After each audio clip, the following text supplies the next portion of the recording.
ఆమేన్. హల్లెలూయా. లూకా సువార్త 15వ అధ్యాయము.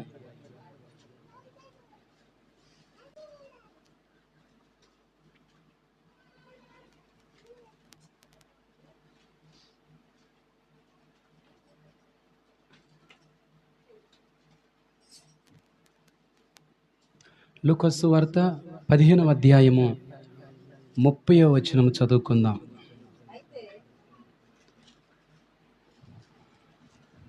అయితే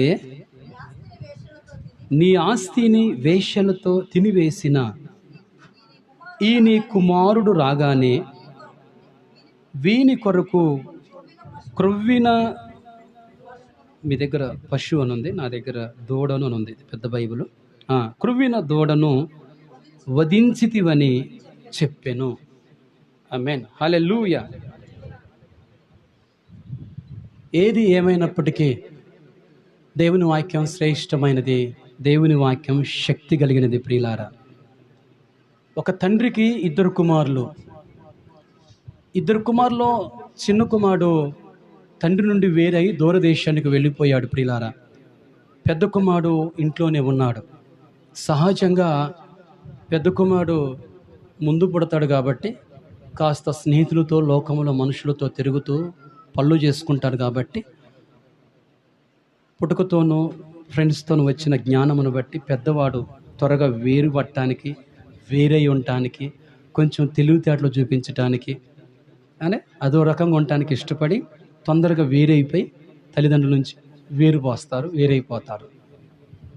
ఇక చిన్నగా ఆయనకున్న వాటా ఏమైనా రావాలంటే కూడా ఆలోచిస్తూ ఉంటాడు. ప్రియులారా, కానీ ఈ లూకా సువార్త 15వ అధ్యాయంలో ఉన్న ఈ కుమారుని గుర్తు చేసుకుంటే, ఈ కుమారుడు ఇక్కడ తప్పిపోయిన కుమారుడు చిన్నవాడు కనబడుతున్నాడు. ప్రియులారా, ఆమేన్. హల్లెలూయా చెప్పాలి. హల్లెలూయా. ఈ కుమారుడు ఒక బిజినెస్ పెట్టాలనుకున్నాడు. ఎందుకు ఆలోచన కలిగిందో కానీ తండ్రి వద్దకు వచ్చి ఆస్తిలో నాకు సగమి అని అడిగాడు. ప్రియులారా, తండ్రి కూడా ఏం ఆలోచించకుండా వెంటనే ఆస్తిలోకి వచ్చే భాగాన్ని ఇచ్చాడు. ప్రియులారా, దూరదేశముకు వెళ్ళిపోయాడు. ఆస్తి అంత ఖర్చు పెట్టాడు. ప్రియులారా, ఏం బిజినెస్ పెట్టాడో కానీ వ్యాపారం తీసుకువెళ్ళిన ఆస్తి ఖర్చు అయిపోయింది. అంతే, ఖర్చు అయిపోయింది. ఎప్పుడైతే తీసుకువెళ్ళిపోయిన ఆస్తి ఖర్చు అయిపోయిందో వెంటనే ఖర్చు అయిపోయిన మరుసటి రోజే ఆ దేశంలో కరువు వచ్చింది అని ఉంది బైబిల్లోనే. కరువు వచ్చిందట. కరువు వచ్చినప్పుడు తినుటకు ఏమీ లేదట ఆయన దగ్గర. ప్రియులారా, ఆయనకు సమీపంగా దగ్గరకున్న స్నేహితులందరూ ఆయనకు అలా దూరం అయిపోయారు. ఇక ఏం చేయాలో అర్థం కాక దూరదేశం వెళ్ళిపోయాడు కదా, ఆ దేశస్తులు ఒకని చెంత చేరి పందులు కాయాలి అనే ఉద్యోగం, ఆయన ఆ ఉద్యోగంలో జాయిన్ అయిపోయి పందులు కాస్తూ ఉన్నాడు అట. ప్రియులారా, కొంత సమయానికి ఆ కుమారుడికి బాగా ఆకలి వేసిందట. అక్కడ తింటకు ఏమీ దొరకక పందులు తినే పొట్టు తినాలని ఆశపడ్డాడట. ప్రియులారా, కానీ ఆ పందులు కలిగిన యజమాని పొట్టు తినుటకు కూడా అతన్ని తిననీయలేదట. ప్రియులారా, అప్పుడు వెంటనే ఆ కుమారుడు అంటాడు, నా తండ్రి దగ్గర కూలివారకు అనేక మందికి ఆహారం సమృద్ధిగా ఉంది, ఇక్కడ నేను ఆకలితో చచ్చిపోతున్నాను. నేను లేచి నా తండ్రి వద్దకు వెళ్ళి, తండ్రి, పరలోకమునకు విరోధముగాను నీ ఎదుట నేను పాపము చేసి తిని ఇక మీదట నీ కుమారుని అనిపించుకున్నటకు నేను పాత్రును కాదు అని చెప్పుకొనిదను అని చెప్పుకొని లేచి తన ఇంటికి బయలుదేరారు. ప్రియులారా, అతడు ఇంటికి వచ్చాడు. అతడు దూరముగా ఉండగానే తండ్రి కుమారుని గుర్తుపట్టి పరిగెత్తుకొని పోయి కుమారుడు మెడ మీద పడి ముద్దు పెట్టుకొని, ఇతనికి ప్రశస్తమైన వస్త్రములు కట్టండి, ఇతని చేతికి ఉంగరం పెట్టండి, ఇతని పాదములకు చెప్పులు తొడిగించండి, తప్పిపోయిన నా కుమారుడు తిరిగి దొరికాడు. ఇదిగో నా కుమారుడు కొరకు ఒక మంచి పశువును వధించండి, క్రొవ్విన దూడను మనం గొప్ప విందు చేసి సంతోషిస్తామని తండ్రి చెప్తాడు. ఇదంతా జరుగుతున్న సమయంలోనే పెద్ద కుమారుడు బయట నుండి ఇంట్లోకి వచ్చేసిండు. ప్రియులారా, ఏంటి హడావడి, ఎప్పుడు లేదు కదా, ఇంత సంబరంగా ఉందేంటి అని అడిగినప్పుడు వెంటనే చెబుతారు కదా, నీ తమ్ముడు నీ ఇంటికి వచ్చాడు అని చెప్తాడు ప్రియులారా. చెప్పినప్పుడు తండ్రిని కలవటానికి పెద్దోడు ఇష్టపడడు. అప్పుడు బయటనే నిలబడిన బయట పెద్దవాడిని పిలిచి, నాన్న లోపలికి రా అంటే అతడు లోపలికి రావటానికి ఇష్టపడ్డాడు ప్రియులారా. అయితే ఒక మాట అంటాడు కదా, మీరు ఒకసారి 29వ వచనం చదవండి దయచేసి. 29వ వచనము. అందుకతడు తన తండ్రితో, ఇదిగో ఇన్ని ఏండ్ల నుండి నిన్ను సేవించుచున్నానే, నీ ఆజ్ఞను నేనెన్నడూను మేరలేదే, అయినను నా స్నేహితులతో సంతోషపడినట్లు నీవు నాకెన్నడను ఒక మేక పిల్లనైనను ఇవ్వలేదే. 2 మాటలు ఉన్నాయి ప్రియులారా, నన్ను జాగ్రత్తగా. తండ్రి లోపలికి పిలుస్తున్నాడండి. లోపలికి పిలుస్తున్నప్పుడు లోపలికి పెద్ద కుమారుడు రావట్లేదు ప్రియులారా. అప్పుడు అంటున్నాడు కదా, ఇన్ని ఏండ్ల నుండి నిన్ను సేవించుచునే వచ్చాను కదా అన్నాడండి. చాలా హైలైట్ మాట. తండ్రి, నాయన, ఇన్ని ఏండ్ల నుండి నిన్ను కాచుకొని ఉన్నాను కదా, ఒక కొడుకుగా కంటి రెప్పలాగా ఏదైనా అవసరం ఉండి వైద్యం ఉంటే నీకు అందుబాటులోగా నేను ఉన్నాను కదా, నీ పొలం పనులు చూసుకున్నాను, నీ ఇంటి పని చూసుకున్నాను కదా, కూలి వాళ్ళని చూసుకున్నాను కదా, అంతా చూసుకొని అంతా నా భుజం మీద వేసుకొని నేనే బరువు మోసుకుంటూ వచ్చాను. నేను నా స్నేహితులు సంతోషపడినట్లు నువ్వు ఎప్పుడైనా నాకు సంతోషం కలిగేటట్లుగా ఒక్క మేక పిల్లనైనా నాకు ఇచ్చావా నువ్వు అని అడిగాడండి ప్రియ. అప్పుడు తండ్రి అన్నాడు కదా ఒక మాట, ఆయన కూడా ఒక మాట అన్నాడు చూడండి, చదవండి ఆ మాట అన్నాడు కదా.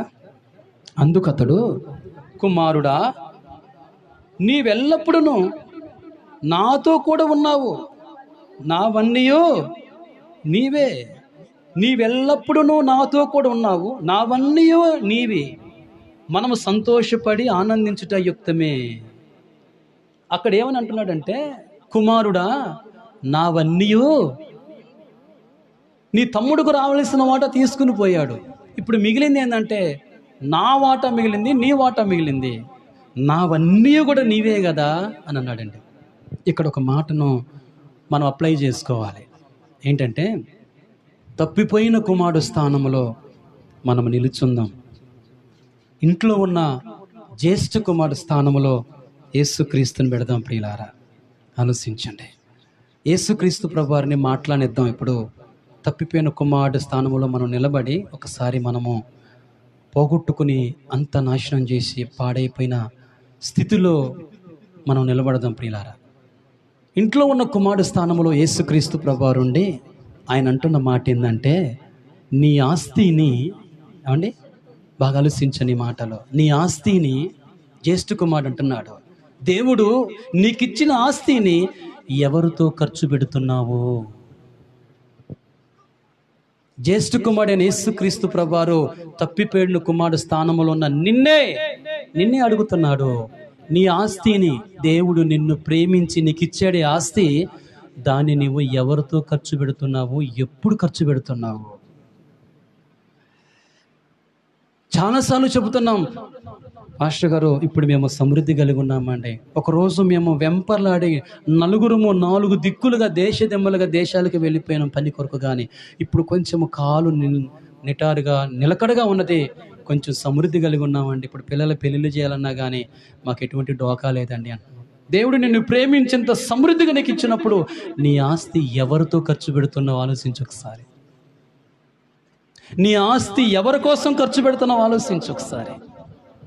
ఇంట్లో ఉన్న కుమారుడు, తప్పిపోయిన కుమారుడు గురించి మాట్లాడుతున్నాడు. తండ్రితో అంటున్నాడు, నీ ఆస్తిని, ఇదిగో వీడున్నాడు చూసినవా, వీడు వేశ్యలతో ఖర్చు పెట్టాడు. ఆస్తి యొక్క విలువ నాకు తెలుసు తండ్రి, నీవు సంపాదించిన సంపద విలువ నాకు తెలుసు తండ్రి. కుటుంబం ఒక మహాసముద్రం. మనం ఏమనుకుంటామంటే, అన్నం కూర వండి మొగుడి ముందు భార్య అయిపోద్దని మనం అనుకుంటాం. పిల్లలకు స్నానం చేపించి బ్యాగ్ తగిలిస్తే వాడు బడికి పోతాడు అయిపోద్దని మనం అనుకుంటాం. సహజంగా ఈ రోజుల్లో పిల్లలు అత్తగారింటికి ఎలా ఉంటే పోతున్నారో తెలుసా అండి? ఉద్యోగం ఉండాలి, అది పర్మనెంట్ అయి ఉండాలి. రెండోది ఇల్లు ఉండాలి, ఇల్లు కూడా పర్మనెంట్ అయి ఉండాలి. రెండవది ఏమన్నా కొంచెం భూమి ఉంటే భూమి కూడా ఉండాలి, అది ఆస్తి అయి ఉండాలి. ఈ 3 ఉంటేనే బయలుదేరి వస్తున్నారండి. కట్టని ఇల్లు, పెట్టని పొయ్యి. ఇదేనండి మా ఇల్లు అంటే, ఇదిగో పక్కంటి వారిని ఆయన అడుగుతున్నారు కదా, సొంతమా లేకపోతే కిరాయి అండి అని అడుగుతున్నారు. ఒకవేళ ఇస్తే ఇరుగు పొరుగు వారు అంటున్నారు కదా, ఎట్టిచ్చినవయ్యా నీ బిడ్డని ఇల్లు లేనివాడికి అంటారేమో. ఎట్టిచ్చినయ్యా నీ బిడ్డని ఇంత కట్నం ఎట్టిచ్చినవయ్యా. నిన్నటి దినాన్ని ఒక ఆయన చెబుతున్నాడు కదా, 5 తులాలు బంగారం అంట. తులం ఎంతో అసలు ఆ బంగారం ఎంతో కూడా నాకు తెలియదు. గమనించండి, 1000 మంది పాస్టర్లాట, 5 లక్షల రూపాయలాట ఒక ఏసీ ఫంక్షన్ హాల్ ఖర్చు. ఇక ఏ వంట పెడతాడో, ఏ బంగారం వేస్తాడో, ఇంకే మంత్రులు పిలుస్తాడో ఆలోచించండి ప్రియులారా. సంసారం అంటే సముద్రం. అన్నం కూర వండితేనే అయిపోద్దా సంసారం? బట్టలు ఉతికితేనే అయిపోద్దా సంసారం? ఏమో చెప్పండి అండి. వాడికి జ్వరం వస్తే పిల్లవాడికి ట్యాబ్లెట్ వేస్తే అయిపోద్దండి, అప్పటికి అయిపోద్దా? పిల్లవాడికి పాలు దాపిచ్చి పడుకోబెడితేనే అయిపోద్దండి. ఎన్ని బాధ్యతలు తెలుసా ప్రియులారా? వయస్సు పెరుగుతున్న కొద్దీ, సంవత్సరం గడుస్తున్న కొద్దీ ఎన్నెన్నో బాధ్యతలు ప్రియులారా. దేవుడు నిన్ను ప్రేమించి కుటుంబాన్ని ఇచ్చావు. ఈరోజు ప్రియులారా, కుటుంబాన్ని కూడా విడిచిపెట్టిన భార్యలు, భర్తలు ఉన్నారు ప్రియులారా. పెద్ద కుమారుడు అంటున్నాడు కదా, నీ ఆస్తిని తీసుకువెళ్ళిపోయి వేశ్యలతో ఖర్చు పెట్టిన కుమారుని రాణిస్తావేంటి అంటున్నాడు. దేవుడు అంటున్న మాట ఏంటంటే, నీ ఆస్తిని, దేవుడు నీకు ఇచ్చిన ఆస్తిని ఎవరితో ఈరోజు ఖర్చు పెడుతున్నావు? 29వ వచనములో దేవుడు అంటున్నాడు కదా, ఇదిగో ఇన్ని ఏండ్ల నుండి నిన్ను ప్రేమించుచునే వచ్చాను కదా, ఇన్ని ఏండ్ల నుండి నిన్ను రక్షిస్తూనే వచ్చాను కదా, ఇన్ని ఏండ్ల నుండి కరోనా పోయింది, భయంకరమైన వ్యాధులు, కరువు దినాలు పోయినవి, ఎన్ని సమస్యలు కూడా ప్రయాణించినప్పుడు కూడా ఇంట్లో రగడ, ఇంట్లో గోస, ఇంట్లో రకరకాలైన వేదనలు గుండా నిన్ను తప్పిస్తూ కాపాడుతూ ఇన్ని ఏండ్ల నుండి నిన్ను కాపాడుతూ రక్షిస్తూ ప్రేమిస్తూ వచ్చానే, ఒక్కరోజైనా నాకు ఇష్టమైన రీతిలో ఒక్కరోజైనా నన్ను సంతోష పెట్టావా అంటున్నాడు యేసుప్రభువారు. ఆలోచించను ఒకసారి. మీరు సమాధానం చెబుతారా యేసుప్రభువారికి? చెప్పండి. ఇంటి చుట్టూ కంచె లేకపోయినా దేవుని వేధిస్తాం, ఇంటికి మొత్త లేకపోయినా దేవుని వేధిస్తాం, హౌస్లో సమయానికి నీళ్ళు రాకపోయినా దేవుని వేధిస్తాం మనం, ఇంట్లో కరెంటు లేకపోయినా దేవుని వేధిస్తాం మనం, పిల్లగాళ్ళకి జ్వరం వచ్చినా దేవుని వేధిస్తాం మనం. ప్రియులారా ఆలోచించండి. బయటికి వెళ్ళి ట్యాబ్లెట్ తీసుకుని రావటానికే కష్టంగా ఉన్న మనకే చిన్న జలుబు చేసినా పాస్టర్ అది ప్రార్థన చేపిస్తాం, చెవు నొప్పులు వేసినా ప్రార్థన చేపిస్తాం, కాలు వాసినా ప్రార్థన చేపిస్తాం, వెన్నుపూసలు నొప్పులు వేసినా ప్రార్థన చేపిస్తాం, అంతసేపు కూర్చుని లేవలేకపోయినా ప్రార్థన చేపిస్తాం, అంతసేపు కూర్చుంటే లేవలేకపోతే ఇబ్బందిగా ఉండకపోతే ఎట్టుండదు చెప్పండి ప్రియులారా? ఏమండి ఆలోచించండి. ప్రతి దానికి కూడా సేవకుడి కాడికి వెళ్ళిపోయి ప్రార్థన చేపిస్తాం ప్రియులారా. ఖర్చు ఏమైనా అవుతుందండి? ప్రతి విషయంలో దేవుని విసిగిస్తున్నాం, ప్రతి విషయంలో ప్రార్థన అంటాం, ప్రతి విషయంలో దేవుడు అంటాం ప్రియులారా. దేవుడు అంటున్న మాట ఏంటంటే, ఇన్ని ఏండ్లకు నేను కాపాడుతున్నాను, ఒక్కరోజైనా నాకు ఇష్టమైన రీతిలో నన్ను సంతోష పెట్టావా అని ప్రభు అడుగుతున్నాడండి. ఈరోజు సీనాటి కలిగిన ప్రతి విశ్వాసికి ఒక సవాలు ప్రియులారా. ఆలోచించాను, ఏ రూపంలో సంతోష పెట్టావు దేవుని చెప్పండి? ఏ రూపంలో దేవుని సంతోష పెట్టావు చెప్పండి ప్రియులారా? దేవుడు నీకు ప్రేమించి నీకు ఇచ్చిన ఆస్తి నువ్వేం చేసావు తెలుసా ప్రియులారా? నీకు ఇష్టమైన వారితో నువ్వు ఖర్చు పెట్టావు తెలుసా? నీకు ఇష్టమైన రీతిలో నువ్వు ఖర్చు పెట్టావు తెలుసా ప్రియులారా? మనం మన చర్చి విషయమే బోరేసాం ప్రియులారా. దాని విషయమై ఒక లేడీ ఫారెన్, ఆమె ఒక 10 నుంచి 15 ఇళ్లల్లో పనిచేసిద్దట. ఆమె ఇళ్లలో పనిచేసిద్దట, పాస్ పని. వచ్చిన డబ్బులు డాలర్స్ వస్తాయి కదా వాళ్ళకి, మనకి డబ్బులు పైసలు వస్తాయి, డాలర్స్ వస్తాయి. అవన్నీ కూడగట్టుకొని భారతదేశానికి వచ్చి ఎవరికైనా చర్చి ముందు బోరువేలు లేకపోతే చర్చి చుట్టూ తడికలు లేకపోతే ఒక 20,000 నుంచి 30,000 రూపాయలు డబ్బులు సాయం చేస్తారు వాళ్ళు. మనకి ఆల్రెడీ సాయం చేశారు. రెండోది, మనకి బోరువేలు కావాలనే సంవత్సరం నుంచి ప్రాధేయపడితే దేవుడు దాని కొరకు ద్వారాలు తెరిచారు. మొదటిగా 30 అడుగులు వేస్తే భయంకరమైన బండ, దుబ్బ, పొడిలేసింది. విశ్వాసులు నేను కలిసి ప్రార్థన చేసినాం అక్కడ ప్రియులారా. చాలా బాధపడ్డాం, అంతా రాయి ఏరియా కాబట్టి ఇక నీళ్లు పడవు అనుకున్నాం. 30 అడుగులు దాటిన తర్వాత ఆయనే చెప్పాడు, అండి బురద వచ్చిందండి అన్నాడండి. చాలా సంతోషం అనిపించింది. 70 నుంచి 80 అడుగుల దాకా వేసాడు ప్రియులారా. ఆ తర్వాత ఇంకొన్ని అడుగులు వేస్తే ఒక సెంచరీ, ఒక 100 అయితే కదా అనుకున్నాం. ఆ బోర్ వేసే వ్యక్తిని అడిగినాం, ఇక మిగతా ఒక 20-30 ఉన్నాయి ఏ రాదండి అంటే, మేమేమండి ఫీట్లు లెక్కయ్యి, మా యజమాడు ఊకోడు, ఇంత డీజిల్ ఖర్చు ఏదో తెలుసా, ఎంత ఖర్చు, కూలోళ్ళకి ఎంత ఖర్చో తెలుసా అని చెప్పేసి అన్నాడు. నాకు తెలుసు ఒక ఆయనకు ఫోన్ చేస్తే పాస్టర్ గారికి, ఆయన అన్నాడు కదా, ఆ బోరు వెళ్ళి ఆయన ఆ లారీ ఆయనకు ఫోన్ చేయి అన్నాడు. ఆయనకు ఫోన్ చేస్తే అన్నాడు కదా, ఆ బోర్ వేసి ఆయనకు ఒకసారి ఏంటి పాస్టర్ గారు అన్నాడంటే, ఒక దుఃఖము ఒక సంతోషం కలిసి రెండు ప్రవాహిస్తున్నాయి నాలో ప్రియులారా. ఎందుకంటే కొందరు అన్నారు కదా, కొన్ని అడుగులు వేస్తే భయంకరమైన ఎండలు వచ్చినప్పుడు లోపల జల ఎండిపోయిద్దండి అన్నారు. ఆయనకు ఫోన్ చేస్తే ఆయన అన్నాడు కదా, ఆ లారీ ఆ బోర్ వేసి ఆయనకి ఏంటి పాస్టర్ గారు అంటే ఆయనకి ఇచ్చామండి. ఆయన అన్నాడు కదా, ఏమండి ఆ పాస్టర్ గారు మన పాస్టర్ గారే, ఇంకొక 20 అడుగులు వేయండి ఆయన కోసం అని చెప్పేసి అన్నారు. 100 అడుగులు వేయించినాం ప్రియులారా, 100 అడుగులు వేసిపించినాం. అల్లా బోరు ఒక ఒక 5,000 రూపాయలు పెట్టి బోర్ వేద్దాం అనుకున్నాం. ఫస్ట్ మోటార్ తెద్దాం అనుకున్నాం ప్రియులారా. దేవుని మహాకృపను బట్టి కొంచెము వేరే వాళ్ళని అడిగి కాస్ట్లీ కలిగిన బోరే తెచ్చినాం. హై పిచ్, ఒక 3 నుంచి 4-5 స్టేర్ల పైన నీళ్ళు ఎక్కితే ఆ బోరు ప్రియులారా. ఇప్పుడు మీరు చెప్పండి, ఒక మాట చెప్తా, వాళ్ళ పండుగల పబ్బలకు వాడుకోమని మోటార్ ఏమంటే నేను ఇస్తే బాగుంటుందా? మీరు చెప్పండి, మీరు చెప్పండి, మాటలు చెప్పండి ప్రియులారా.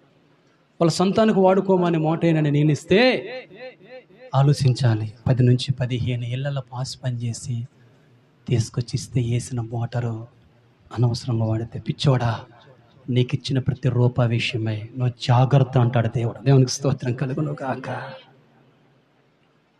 మామూలు విషయం కాదు ప్రియులారా. చర్చి పక్కన ఇటు వెళ్ళే వాళ్ళు సాయానికి నీళ్ళు లేకపోతే అవసరానికి వాడుకోవటానికి బోరేయాలి అక్కడ. ఎస్, ఎందుకు ఈ మాట చెప్తూ ఉన్నాను తెలుసా? దేవుణ్ణి సంతోషపెట్టుటకు ఇన్ని ఏండ్ల నుండి దేవుడు కాపాడుతూ సంరక్షిస్తూ వస్తుంటే ప్రతి నీటి కొరత, ప్రతి ఇంట్లో ఉన్న బాధ నాకు తెలుసు. ఈరోజు నేను అనవసరంగా వాడితే దేవుని సొమ్మును నేను అన్యాయం చేసిన వాడిని అవుతాను ప్రియులారా. ఆలోచించండి. నేను సంతోషపడినట్లు నీవు నాకు ఎన్నడైనా ఏదైనా ఇష్టపూర్తిగా ఏదైనా చేసేవా అని ప్రభు అడుగుతున్నాడు. దేవుడు ఏమిస్తున్నాడో తెలుసా? నెంబర్ 1 కీర్తన గ్రంథము 127వ కీర్తన మొదటి చరణము. హల్లెలూయా, దేవునికి స్తోత్రం. 127వ కీర్తన మొదటి వచనం, యెహోవా ఇల్లు కట్టించని ఎడల, యెహోవా ఇల్లు కట్టించని ఎడల దాని కట్టువారి ప్రయాసము వ్యర్థమే. యెహోవా పట్టణమును కాపాడని ఎడల దాని కావలి కాయువారు మేలుకొని ఉండుట వ్యర్థమే. మీరు వేకువని లేచి చాలా రాత్రైన తర్వాత పండుకొనొచ్చు, కష్టాజితమైన ఆహారము తినుచుండుట వ్యర్థమే. తన ప్రియులు నిద్రించుచుండగా ఆయన వారికి ఇస్తున్నాడు. ఆమేన్, హల్లెలూయా. ఈ మాట వినండి ప్రియులారా. యెహోవా ఇల్లు కట్టించి ఇస్తున్నాడు. ఏమండి, నా వైపు చూడండి. యెహోవా చెప్పండి, యెహోవా చెప్పండి, ఇల్లు చెప్పండి, మంచి చెప్పాలి. యెహోవా ఇల్లు కట్టించి ఇస్తున్నాడు, అంతే కదండి. యెహోవా ఇల్లు కట్టించి ఇస్తున్నాడు. రెండవది, యెహోవా పట్టణమును కాపాడుతున్నాడు. యెహోవా పట్టణమును, యెహోవా ఇల్లు కట్టిస్తున్నాడు, పట్టణాన్ని కాపాడుతున్నాడు. యెహోవా నీకు నిద్రనిస్తున్నాడు. ఒక్కొక్కసారి నేనే గమనిస్తాను, అంత ఒళ్ళు అలసిపోయే విధముగా వర్క్ చేసి వచ్చినా కానీ సాయంత్రం పూట పడుకోండి, అరే 10 అయినా నిద్ర రాదు ఒక్కొక్కసారి. అప్పుడు ఒక అలవాటు ఏంటంటే పాటలు పెట్టుకుని పడుకోవటం అలవాటు. అలా పాటలు పెట్టుకుంటున్నా కానీ నిద్ర రావట్లేదు ప్రియులారా. కొందరు పాటలు వినుకుంటూ నిద్రపోతారు, కొందరు టీవీ చూసుకుంటూ నిద్రపోతారు, కొందరు ముచ్చలాట్లు ఆడుకుంటూ నిద్రపోతారు, కొందరు తాతయ్యల ప్రక్కన కూర్చుని వ్యవహారం చేసుకుంటున్నప్పుడు వింటున్నప్పుడు నిద్రపోతారు. అరే ఏం చేసినా నిద్ర రావట్లేదు. ఏంటంటే నిద్ర నీ సొంతం కాదు, ఆయన నిద్రయాలి నీకు. ఆమేన్. ఆయన ఇల్లు ఇస్తున్నాడు, ఆయన పట్టణమును కాపాడుతున్నాడు, ఆయన నీకు నీ పిల్లలకు నిద్రిస్తున్నాడు. అంటే ఆయన నీకు ఆరోగ్యాన్ని, నీ ఆరోగ్యం పట్ల ఆయన జాగ్రత్త కలిగి సాయంత్రం పూట అయ్యేసరికి నీకు నిద్రిస్తున్నాడు ఆయన. నీకు కానీ, నీ భర్త కానీ, నీ పిల్లలకు కానీ ఆయన నిద్రిస్తున్నాడు ప్రియులారా. ఆయన నిద్రిస్తున్నాడని ఎక్కడ పడితే అక్కడ నిద్రపోవచ్చా? చెప్పండి చెప్పండి. ఎప్పుడు నిద్రపోవాలి? రాత్రి నిద్రపోవాలి. పగులు ఏం చేయాలి? పని చేయాలి. ఆదివారం దేవుని సన్నిధిలో వాక్యం వినటానికి రావాలి. ఆమేన్, హల్లెలూయా. గమనించండి ప్రియులారా, అదే విధముగా స్వాస్యముగా నీకు కుమారులు ఇస్తున్నాడు. పిల్లలు లేకపోతే ఎన్నో నోములు, ఎన్నో అవమానాలు, ఎన్నో నిందలు ప్రియులారా. ఎన్ని ట్యాబ్లెట్లు తీసుకుంటారో ప్రియులారా, ఎన్ని టానికులు తాగుతారో ప్రియులారా, ఎన్ని హాస్పిటల్ చుట్టూ తిరుగుతారో. ఒక్కొక్కరు చదువు లేని వాళ్ళు కూడా మన అడుగుతూ ఉంటారు, దాని గురించి తెలియలేని వాళ్ళు కూడా అడుగుతూ ఉంటారు. రకరకాలైన ప్రశ్నలు ప్రియులారా. ఏది గెలవాలి చెప్పండి?